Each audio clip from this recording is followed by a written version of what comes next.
예수님을 따랐던 많은 사람들이 예수님을 따랐던 이유가 가지각색이었습니다.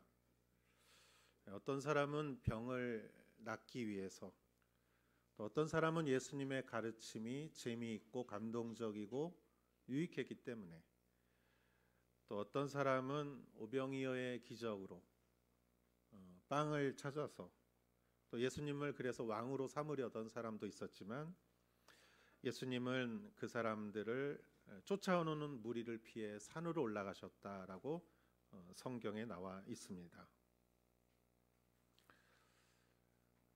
예수님이 진정으로 하나님의 아들이신 것을 아는 사람들이 예수님을 끝까지 쫓아갈 수 있었지, 예수님의 겉모습만을 보고 쫓아갔던 많은 사람들은 도중에 예수님을 떠나고 말았습니다. 숫자가 중요한 것이 아니라 순수함이 중요합니다. 구약의 기드온의 사사기에 기드온이 나오죠. 기드온은 미디안과의 싸움에 있어서 이스라엘의 병사들을 모집을 했습니다. 젊은이들을 모집했고, 하나님은 그것을 보시고 기드온에게 이렇게 말씀하셨습니다. 이스라엘의 숫자가 너무 많다. 군사의 숫자가 너무 많다. 그들이 승리해서 하나님의 은혜로 하나님의 승리가 아니라 자기가 스스로 승리했다고 이렇게 교만할까? 그렇게 하면 안 되니까 사람들을 돌려보내라 그러셔서, 기드온이 두려운 사람은 돌아가라 그랬을 때 22,000명이 돌아가고 1만 명이 남았다라고 성경에 적혀져 있습니다. 그러나 하나님은 기드온에게 아직도 많다 그러셨어요. 그래서 물가로 그들을 데려갔을 때 이렇게 엎드려서 물을 먹은 사람들, 무릎 꿇고 물을 먹은 사람들, 얼굴에 물을 대고 물을 얼굴에 대고 이렇게 먹은 사람들은 다 돌아가게 했고, 오직 손으로 떠서 물을 먹은 300명만 남기게 했습니다. 그래서 기드온의 300용사가 여기서 나오는 거죠. 그래서 300명의 용사가 미디안에 승리했죠. 항아리에다가 횃불을 들고 이렇게 낫발을 불고 그들이 승리를 했습니다. 숫자가 중요한 것이 아니죠. 진정으로 하나님을 따라가는 영적인 사람이 중요한 것이죠. 예수님은 이렇게 비슷하게 예수님을 찾아온 많은 사람들에게 이렇게 말씀하셨습니다. 썩어 없어질 양식을 위해 일하지 말고 영생하기까지 남아있을 양식을 위해 일하라, 이렇게 말씀하셨어요. 사람들은 이렇게 대답했습니다. 다시 질문했습니다. 그럼 어떻게 우리가 하나님의 일을 하겠습니까? 그랬을 때 예수님께서 하나님의 일이란 바로 하나님이 보내신 일을 믿는 것이다. 하나님의 일은 믿는 것이다. 누구를? 예수님을 믿는 것이다. 여러분, 우리는 다시 한번 생각해야 돼요. 하나님의 일은 예수님을 믿는 것입니다. 가장 위대한 하나님의 일은, 사역은 예수님을 믿는 것이다. 우리가 이렇게 몸을 쓰고 머리를 쓰고 물질을 써서 일하는 것보다 가장 위대한 사역은 예수님을 믿는 것입니다. 여기서 믿음이라는 얘기가 나오니까 유대인들이 또 이렇게 질문을 합니다. 그러면 우리가 믿을 수 있도록 어떤 표적을 보여주시겠습니까? 유대인들의 생각 속에는 믿음이란 표적과 연결이 되어 있어요. 믿음 하면은 표적이에요. 표적을 보고, 기적을 보고, 이적을 보고 믿는 거예요. 그래서 무슨 표적을 보여주시겠습니까? 이렇게 질문을 하죠. 우리 조상들은 광야에서 만나를 먹었는데 예수님은 무슨 표적을 보여주시겠습니까? 우리 조상들은 광야에서 하늘에서 내려온 만나를 먹고 그러한 이적과 표적을 보고 하나님의 인도하심을 믿었는데 예수님은 어떤 표적을 보여주시겠습니까? 그렇게 질문을 했을 때 예수님께서는 이렇게 말씀하시죠. 내가 바로 생명의 빵이다. 생명의 떡이다. 그러셨어요. 광야에서 내려온 그러한 빵, 그게 아니라 내가 바로 생명의 빵이다. 만나와 같은 생명의 빵이다 그러셨어요. 그럼 여러분들이 판단하실 때 어느 게 더 기적입니까? 하늘에서 빵이 내려오는 게 기적입니까? 눈앞에 예수님이 서 있는 게 기적입니까? 우리는 보통 상식적으로 하늘에서 빵이 내려오는 걸 기적이라고 하죠. 그러나 예수님은 내가 바로 생명의 빵이다 그러셨어요. 그러면서 이렇게 말씀하셨습니다. 너희 조상들은 광야에서 만나를 먹었지만 모두 죽었다. 그들은 가나안에 들어가지 못했다. 광야에서 만나를 먹었지만 광야에서 죽었다. 그러나 내가 너희에게 주는 떡은 영원히 죽지 않는 것이다. 그것을 먹으면 죽지 않는다. 그 빵은 바로 내 육체이다. 그 빵을 먹는 자는 영원히 살리라. 그 생명의 빵은 사실은 십자가죠.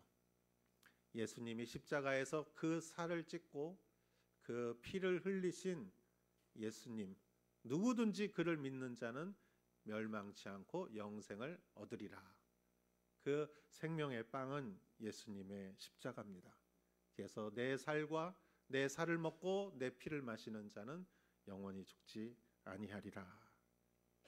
예수님 자신이 표적이라는 것이에요. 만나를 출애굽기 때는 광야에서는 만나를 표적으로 보여줬지만 내가 너희에게 보여주는 표적은 나 자신이다. 내가 빵이다. 내 육체다. 십자가다. 이것을 영적으로 봐야 알 수 있어요. 육적으로 보면은 이게 더 기적 같아요. 그러나 영적으로 보면은 하나님의 아들이 말씀이 육신이 되어 이곳에 오셔서 우리를 영원한 생명으로 인도하신 예수 그리스도의 십자가야말로 기적인 것이죠. 여러분, 가장 큰 기적은 무엇입니까? 사랑입니다. 하늘에서 빵이 내리는 것보다 더 큰 기적은 하나님이 우리에게 보여주신 예수 그리스도의 사랑이죠. 가장 위대한 기적은 사랑입니다. 한번 옆에 분에게 말씀해 주세요. 가장 위대한 기적은 사랑입니다. 가장 위대한. 네, 사랑입니다. 사랑입니다. 그런데 이 사람들은 이 말을 알아듣지를 못했어요. 그래서 60절이 이렇게 시작됩니다. 같이 읽겠습니다. 예수의 제자들 중 여럿이 이 말씀을 듣고 말했습니다. 이 말씀은 참 어렵구나. 과연 누가 알아듣을 수 있겠는가? 여러분, 여기서 놀라운 사실은 예수의 군중들이 아니라 제자들이라는 말이에요. 군중은 예수님을 쫓아온 사람이고 제자들은 예수님께 헌신한 사람들인데 제자들 중 여럿이 이 말을 듣고 말했다. 이 말은 참 어렵다. 이해가 안 된다는 거예요. 그 이해가 안 되는 이유는 그들의 영이 열리지 않아서죠. 영적으로 바라볼 수가 없었기 때문이에요. 그러니까 어려운 거예요. 그리고 그들은 이렇게 말합니다. 과연 누가 알아들을 수 있겠는가? 우리들뿐만 아니라 다른 사람들도 못 알아들 것이다. 이 말은 즉 우리들이 틀린 게 아니라 예수님이 잘못된 거다. 그러나 사실은 예수님이 잘못된 게 아니라 이 사람들이 이해를 못한 것이죠. 사랑하는 여러분, 저는 이 영적인 사실들을 잘 알고 이해하는 여러분 되시기를 축원합니다. 61절을 읽어보겠습니다. 예수께서는 제자들이 이 말씀에 대해 수군거리는 것을 알고 말씀하셨습니다. 이 가르침이 너희 마음에 걸리느냐? 그들이 수군수군하자. 수군수군하는 것은 광야의 이스라엘 백성의 특징이었어요. 그들은 항상 수군수군했어요. 예수님은 말씀하십니다. 이 가르침이 너희의 마음에 걸리느냐? 이 가르침이 너희의 걸림돌이 되었느냐? 여러분, 진리에 넘어지지 않는 여러분 되시기를 축원합니다. 어떤 사람은 진리가 걸림돌이 되는 사람이 있어요. 진리를 살지 않으면 진리가 걸림돌이 돼요.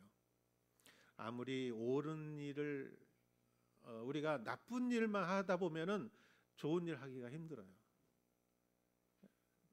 거짓 속에서 살다 보면은 진리를 행하기가 어려워요. 진리를 항상 하는 사람은 진리를 행하기가 쉬워요.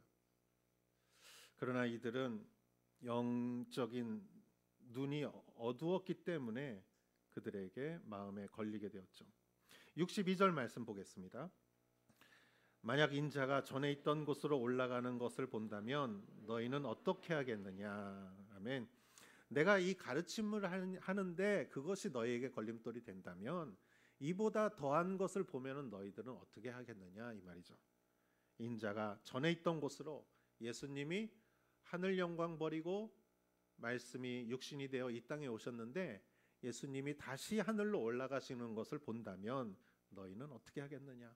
그거를 이해할 수 있겠느냐? 소화할 수 있겠느냐? 알아들을 수 있겠느냐? 이거죠. 여러분, 예수님은 알아들을 만한 사람이 예수님을 알아보는 거라고 생각합니다. 우리가 보이는 것만큼 보이는 거예요. 우리가 보는 만큼 보이는 거예요. 진리의 말씀을 영으로 받아들이는 여러분 되시기를 축원합니다. 63절 말씀, 그러면서 예수님께서 아주 중요한 말씀을 여기서 하십니다. 읽겠습니다. 생명을 주는 것은 영이므로 육신은 아무 소용이 없다. 내가 너에게 한 말은 영이요 생명이다.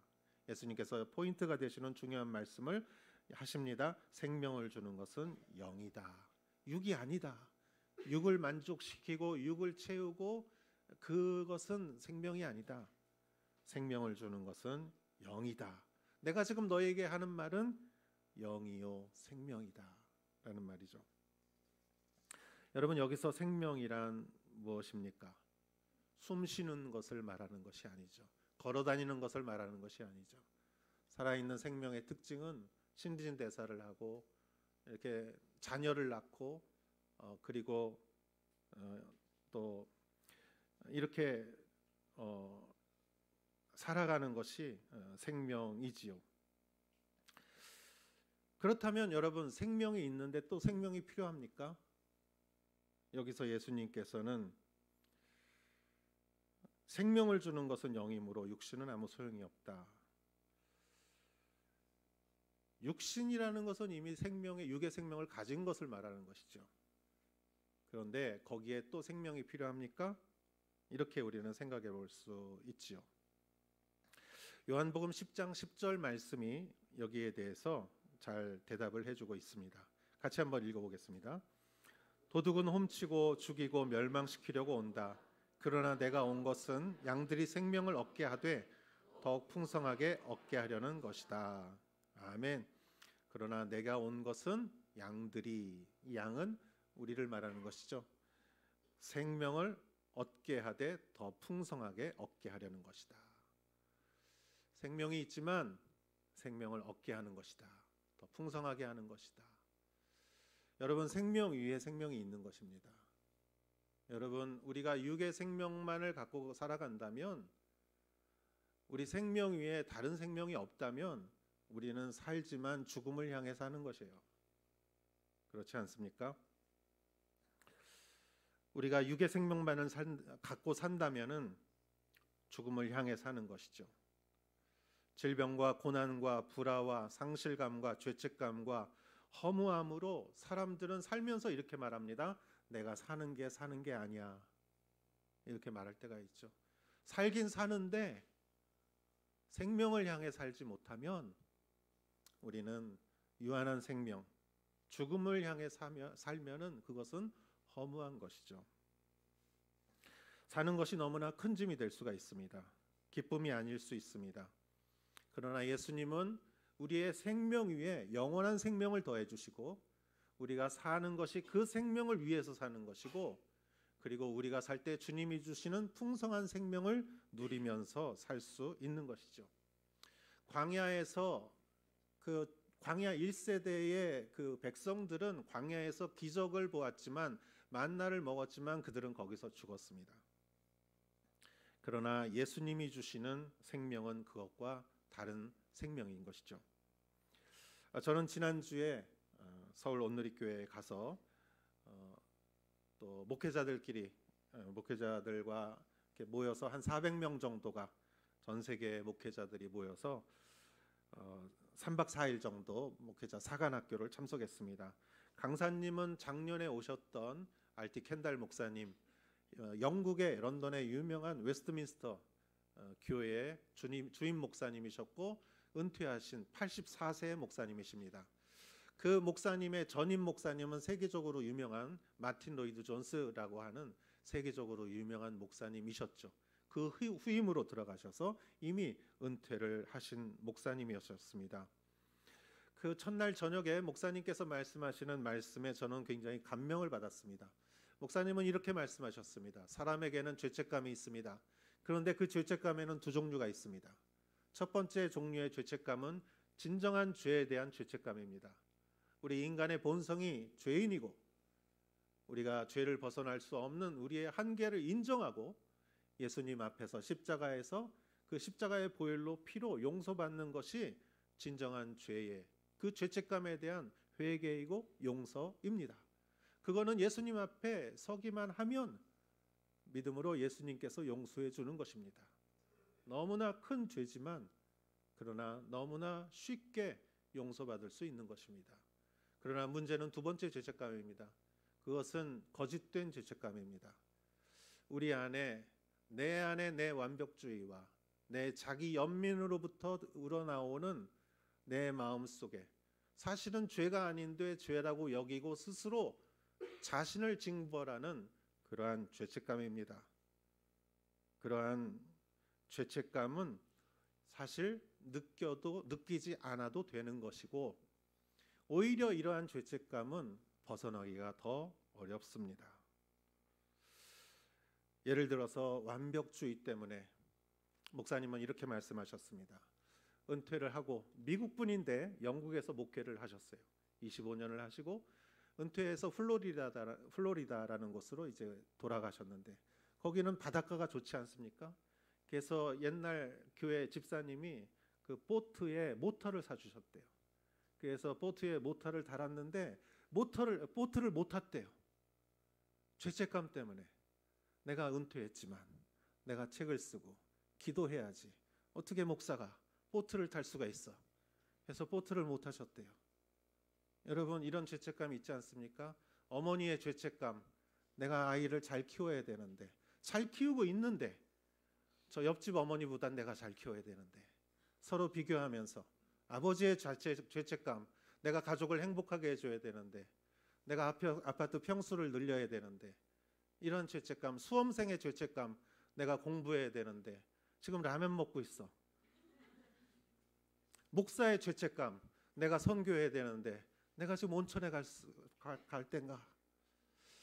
여러분 제가 혹시 도박장에 가서 도박하면 죄책감 느끼면 그게 당연하지만 제가 온천 가면은 여러분 어떻게 생각하시겠습니까? 아니 목사님이 어떻게 온천 오셨지? 이럴 사람은 없는데 내가 스스로 나의 그 완벽주의로 인해서 또한 여러분 자기 연민의 죄책감이 있어요. 나 자신을 해방시키지 못해요. 내 안에 울고 있는 내가 있어요. 벽으로 된 방에 내가 울고 있어요. 벽으로 된 방에 내가 외롭고 두렵고 그렇게 존재하는 내 불쌍한 존재. 세상에서 제일 불쌍한 게 나고 세상에서 제일 외로운 게 나고 세상에서 제일 약하고 제일 두려워하는 게 나고 참 이상하게 사람은 옳은 것을 좋아하지 않고 익숙한 걸 좋아해요. 그래서 울고 있는 나에 익숙하면은 기뻐하는 나를 받아들이지를 못해요. 내가 이렇게 행복해도 되나? 죄책감을 느껴요. 여러분, 우리는 목사님이 그렇게 말씀하시더라고요. 여러분은 여러분을 용서하십시오. 저는 남을 용서하라는 얘기는 많이 들었는데 자신을 용서하라는 말을 많이 듣지 못했어요. 아, 나는 나를 용서하고 있을까? 나는 계속 울고 있어야 되는데, 나는 계속 불쌍해야 되는데, 나는 계속 외로워야 되는데, 그래서 내가 스스로 나를 기쁘게 하지 못하고, 나를 스스로 행복하게 하지 못하고, 행복으로 가려는 자신을 자꾸 끌고 오고, 두려워하는 곳으로, 어두운 곳으로, 외로운 곳으로 나를 끌고 가는 것은 혹시 나를 해방시키지 못하고 나를 용서하지 못하는 그러한 나의 잘못된 죄책감이 아닌가. 그리고 나를 용서하지 못하는 사람은 남도 잘 용서하지 못하는 것이죠. 그러나 여러분, 십자가의 완전한 피를 우리가 깨달은 사람은 자신도 용서하게 돼 있어요. 예수님의 그 완전한 십자가의 사랑, 예수님이 내 안에 오셨고 내가 예수님 안에 존재할 때 우리는 더 이상 불쌍하지 않아도 되고 외롭지 않아도 되고 두렵지 않아도 되고 불행하지 않아도 됩니다. 우리는 행복해도 괜찮습니다. 우리는 기뻐해도 괜찮고 우리는 즐겨도 괜찮고 우리는 시간을 풍성하게 누려도 괜찮은 그럴 만한 자격이 있는 존재이죠. 여러분은 사랑받을 만한 자격이 있는 존재입니다. 여러분은 쉼을 누릴 만한 자격이 있는 존재입니다. 기쁨을 누릴 자격이 있는 사람들입니다.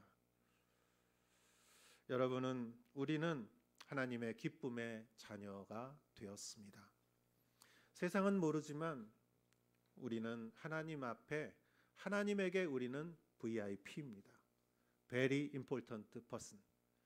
당신은 하나님의 VIP입니다. 옆에 분에게 한번 말씀해 주세요. 당신은 하나님의 VIP입니다. 그것을 누리십시오. 그 생명을 누리십시오.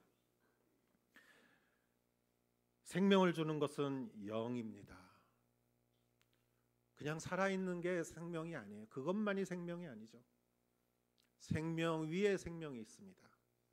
그리고 그 생명을 풍성하게 해주시는 주님의 생명이 있습니다. 그것은 어디에서 오느냐?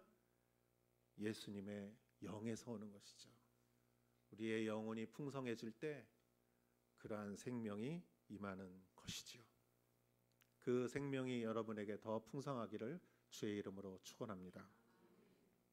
64절에서 66절까지 한번 읽어보겠습니다.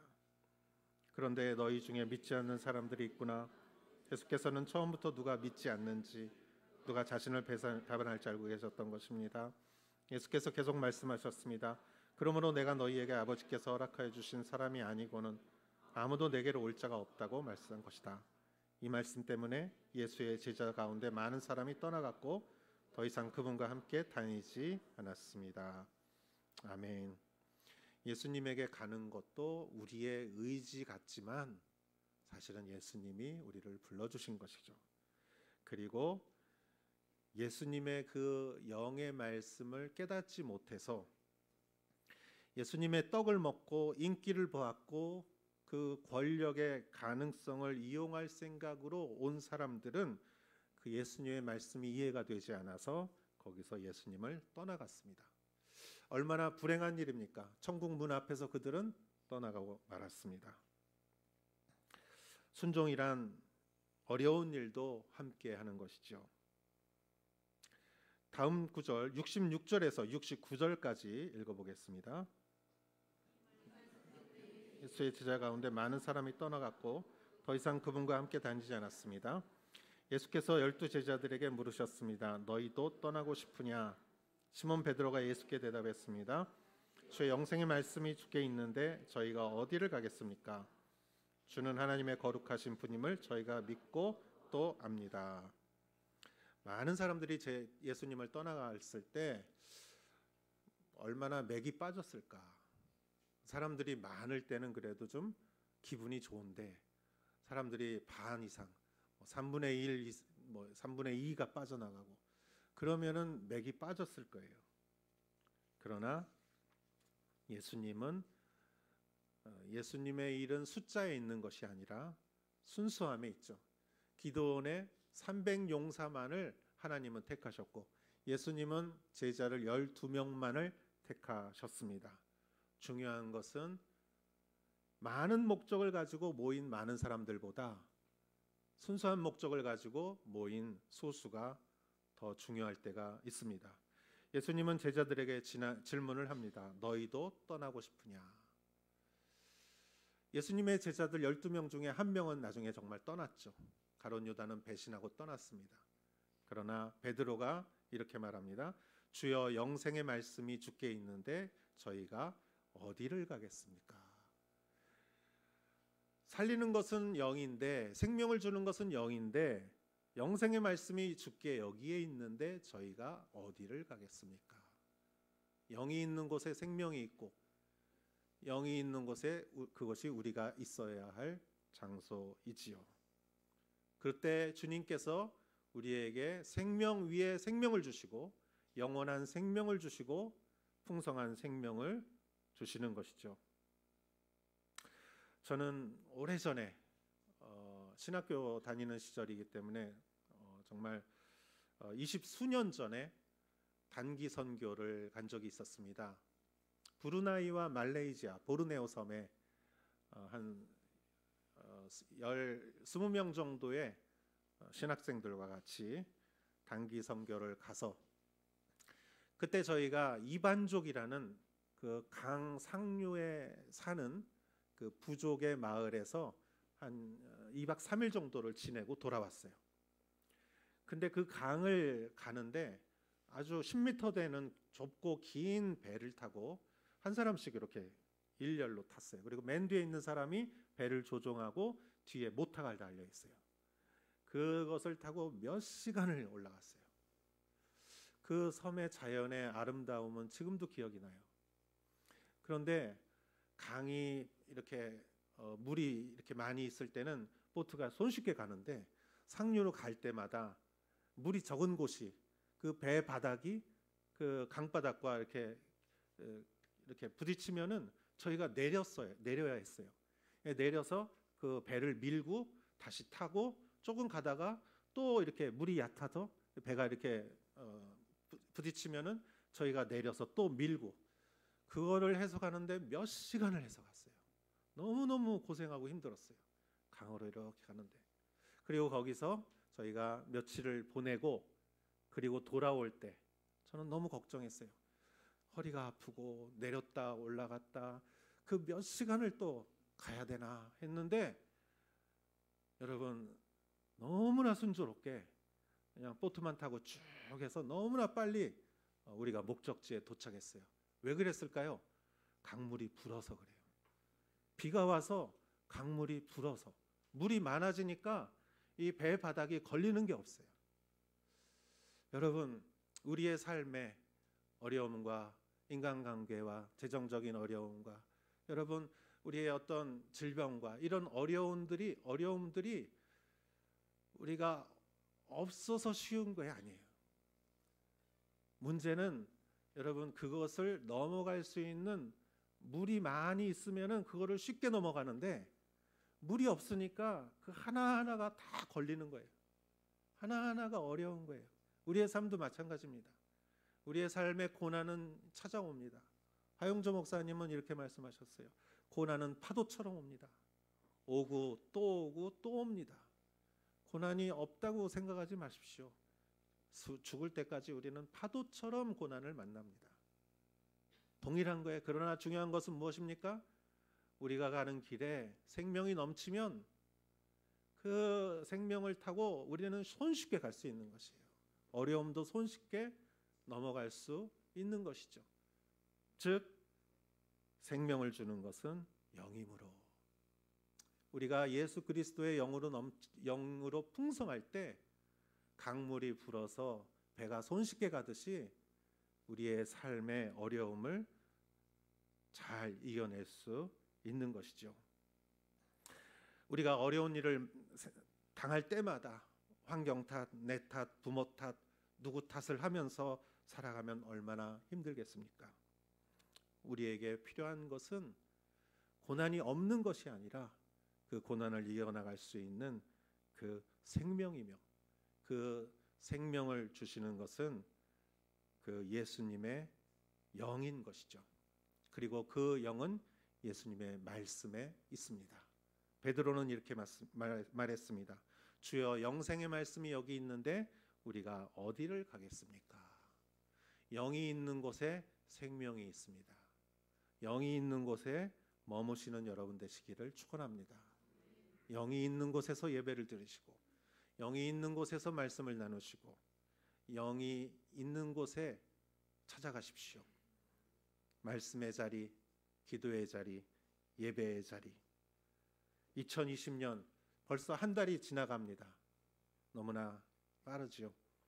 그러나 우리 올해 정말 주님과 함께, 이 영을 주시는 주님의 말씀과 함께 풍성한 생명을 살아가는 여러분 되시기를 축원합니다. 기도하겠습니다. 하나님 아버지, 생명을 주는 것은 영입니다. 육이 아니라. 세상은 육을 채우지만 우리는 영을 채우고자 합니다. 하나님, 예수님의 말씀은 생명이요 영입니다. 말씀을 양식으로 살아가게 하여 주시옵소서.